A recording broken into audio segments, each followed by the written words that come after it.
President Trump is now hinting the military could use some of its new funding to help pay for the much debated border wall.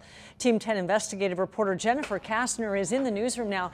And Jennifer, you spoke to a local expert about the reality of all of this. I did, and he said, hold on, there are simply too many questions at this point. The president has to outline how this would even happen.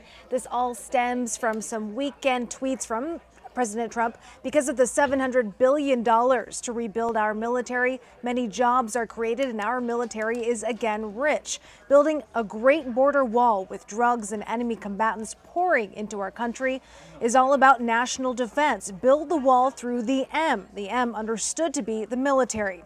It's been less than 2 weeks since the president was here touring wall prototypes along the Mexican border.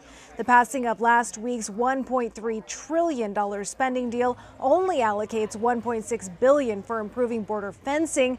That falls way short of the $18 billion he needs to build the wall. Meanwhile, the massive spending deal replenished the military with $700 billion. If the president believes the wall is an issue of national defense, should the military be responsible for getting the wall done? We spoke to a national security expert who says this can't go anywhere until Congress signs off on it. But first, the White House needs to do some clarifying.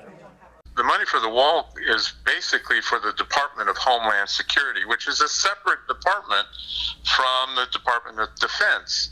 If it comes from the Department of Defense, everybody who has a service there, including the Army, Navy, Marines, and Air Force, is going to wonder whose budget is this going to come out of. And B says right now it's just a tweet. We shouldn't read too far into things. Let's go back to you in the studio.